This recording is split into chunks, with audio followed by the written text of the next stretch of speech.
Tambalan na!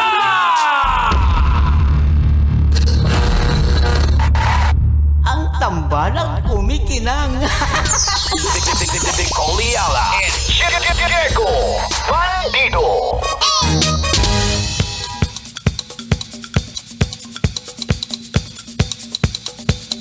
Hey!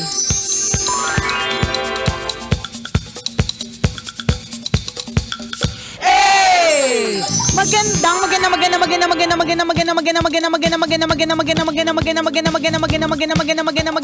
Magandang tanghali. Kumikinang na ulo, Diego Bandido.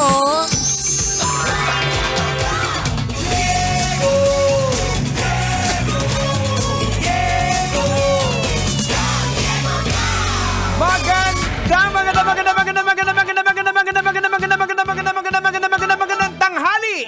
Kumikinang ina!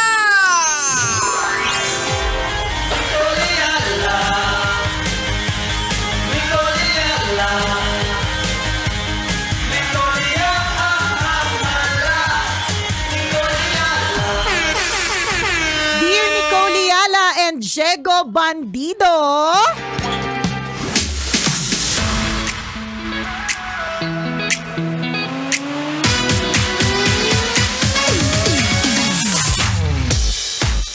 Ano po ba ang dapat kong gawin para hindi na po mairita sa mga taong bobo? Wow.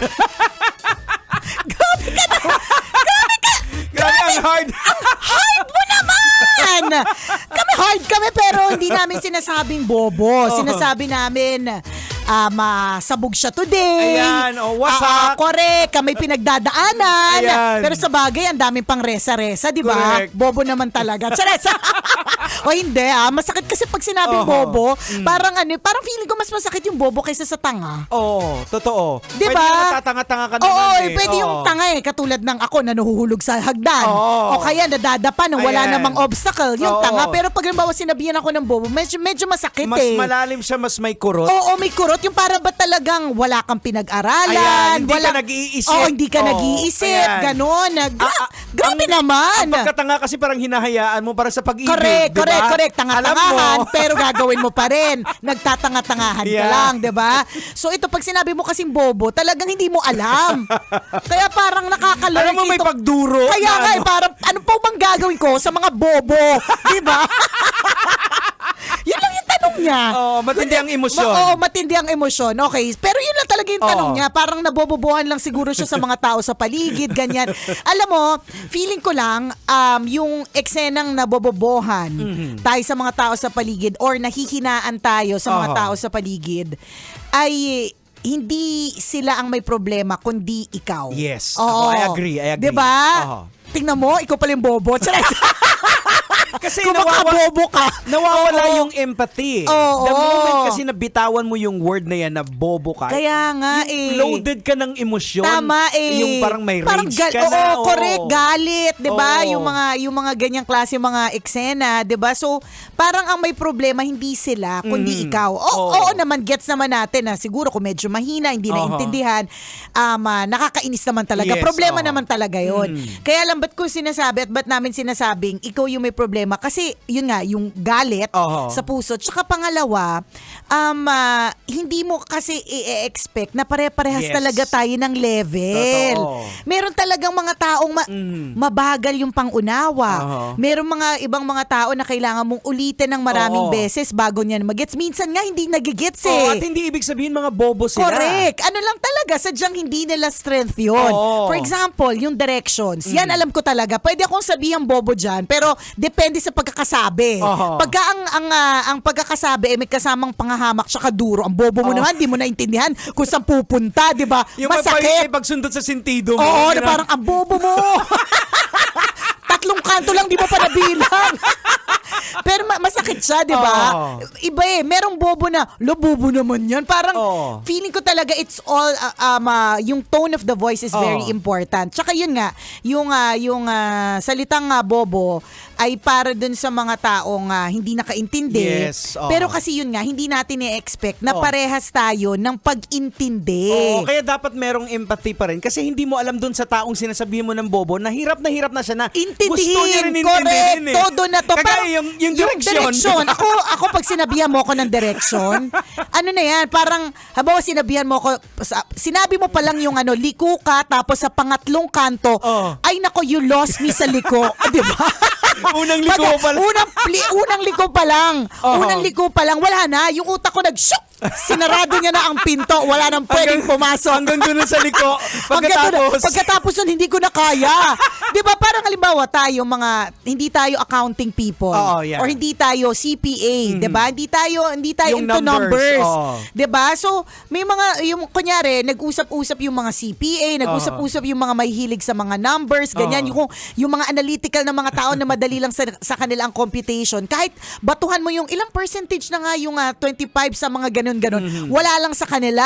Pero sumali tayo doon, Jegs. Sinabi niya pa lang yung 25. Unless ang sinabi niya ay 25,000. Ayan, Naiintindihan natin yan. Pero kung 25 tas computation siya, no.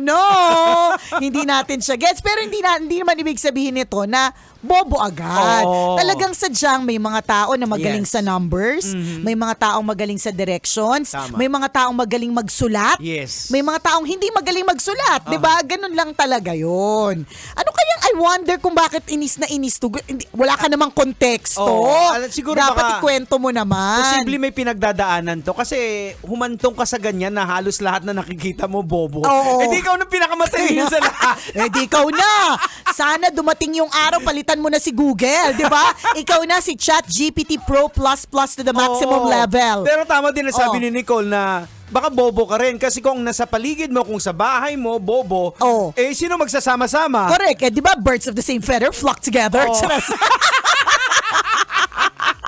Nakakaloka.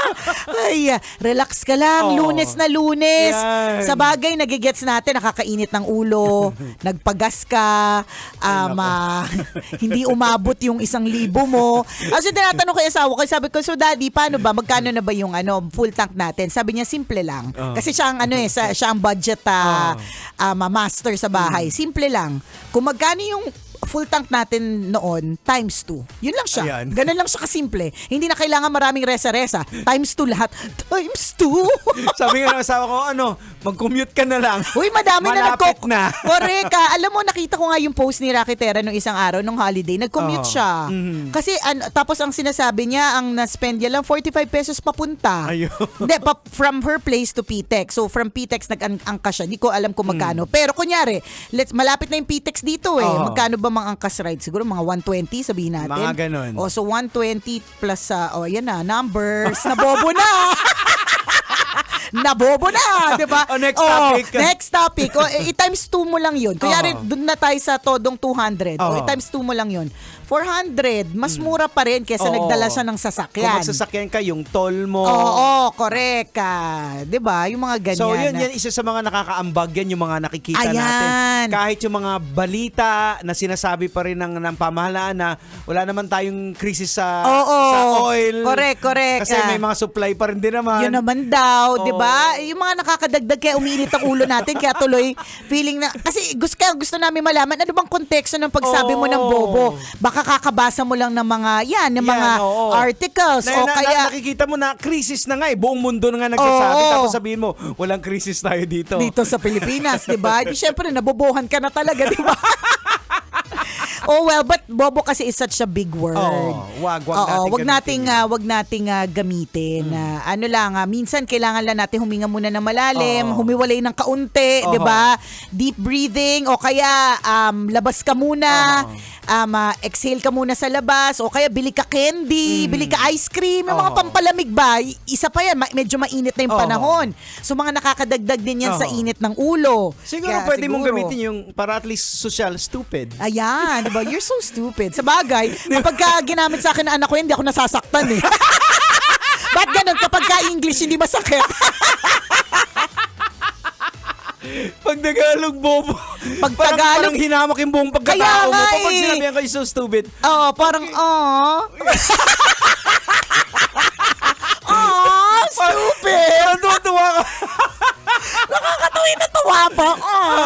Stupid. Really? Nakakaloka. Diba? Pero totoo masakit kapag ka Tagalog. Tingnan mo, kapag ka ang mura, Tagalog, Oo. ang lutong Oo. Pagka halimbawa, yung mura ay English, hindi siya pangit pakinggan. Alam mo Oo. 'yon, alam mong mura siya, pero hindi siya pangit pakinggan. Gabawa minsan, 'di ba pag nagmi-meeting tayo, Oo. tapos may kinikwento ko na isang taong mahilig Oo. magmura, pero dahil yung mura niya ay English, Oo. parang hindi naman yung mga tao, parang hindi naman parang, grabe naman, nagmumura siya sa meeting. Parang Oo. ganon. Parang wala lang, ganon, kasi Correct. English. Oo, kasi pag Tagalog, kasi kargado nga siya ng emosyon Saktong-sakto siya. Tingnan mo yung sa mga katagang mahal kita. Pag ang sinabi sa'yo ng taong mahal kita, parang tagos talaga Oo. Pero yung tingnan mo, pagka halimbawa, love you. Oo. You can say it to anyone Oo, parang ano lang siya. Parang, halimbawa, kanina, may na-approvean, ganyan. Hindi naman kayo close, di ba? Kunyari, na-approvean yung design ng t-shirt, ganyan. For example, sabi mo, love you, galing mo talaga. Di ba, wala lang siya Pero hindi mo masasabi. Pero mahal kita. In-approve mo yung t-shirt. Parang may something yung mahal kita. Kargado Iba kasi siya, siya. correct. Oo. Tingnan mo, subat namin sinasabi yan. Pag nagsalita ka ng bobo, tungkol sa ibang tao, kargado yung Yan. salitang bobo. Tingnan mo, parang bawal nga siya sa Facebook. Oo, kaya Parang ginagawa dapat nila number 3. Oo, correct. O kaya asterisk. Parang 30-30. Oo, parang correct, ganun ang ano nila. ganon. Kasi nga, hindi siya Oo, maganda. So, correct. hinay-hinay ka lang, relax ka lang sa pagbibitaw ng mga ganyang klase mga salita kasi hindi mo alam yung sinasabihan mo, for example, kung ano yung pinagdadaanan Yes, niya oo. sa oras na yon. Oo. Tapos nasabihan mo pa ng bobo, Ayan. di ba? So, Kalma lang. we know the frustrations nandyan yan. Maybe you are frustrated sa mga nangyayari sa paligid mo. Pero it doesn't mean na yung mga tao sa paligid mo, Bobo lahat. oo, may Hindi- pareho din pinagdadaanan yan sa'yo. Correct. Totoo yan. Wala pong taong masasabi nating bobo talaga sa lahat ng aspeto. Yes, Maaari talagang, ano ba to nakakabobo? Oo. 'Di ba? Parang gano'n. May mga Yan, bagay na oo. nakakabobo talaga, 'di ba? Pero, hindi lang talaga nila strength yon. Hindi yan. lang nila talaga kalakasan kung ano man yung feeling na lang nabobobo sila, Yan. 'di ba? Take it from the Strengths coach, 'di ba? Yan. Ganun lang talaga 'yon. So, mag-relax ka na lang muna. Para sa akin, uminom ka talaga ng malamig na tubig. Tama. 'Di ba? Take this break. Kunyari, ano ba 'to? Saan ka ba nabobobohan or something sa mga kasama ba sa opisina? Ayaw mo sila muna makita o mag-lunch out ka mag-isa. Correct. 'Di ba? Yung mga ganon. Relax ka lang. Kalma mo, learn to divert. Correct. Ayan. Kasi hindi mo alam kung ano yung posibleng maging negatibong epekto nito sa ibang tao na sinasabihan mo. Oo, lahat ngayon talaga ako nararamdaman ko na mataas ang emosyon ng bawat Feeling isa kasi ko rin. nararamdaman natin yung crisis Correct, totoo. Parang extra yung Oo. parang extra yung sensitive natin pag Correct. halimbawang Dagdagan pa ng panahon na Oo, mainit. correct, 'di ba? Parang heightened talaga yung Oo. hindi ko alam kung may kinalaman din siya sa tidal wave, 'di ba? Minsan may gano'n, may kinalaman sa movement of the universe. Yung buwan. Yung buwan, 'di ba? Mga ganong klase mga eksena. So ano lang, kalmahan lang kung nararamdaman mo sa sarili mo na parang yung bang naninikip na yung dibdib mo sa inis at sa galit, inuman mo yan ng tubig kasi 'di ba sabi nila yung tubig, minsan maglalagay ka lang ng isang baso sa paligid mo kahit hindi mo iinumin, papakalmahin ka Yan, niyan. tama. 'Di ba? Ay, naku mga kabisyo. Kalmahan lang ha. Kasama Relax. niyo po ang tambalang kumikinang. Ako po si Diego Bandido. At ako po si Nicole Yala. Kailangan pa bang i-memorize yan? Basic!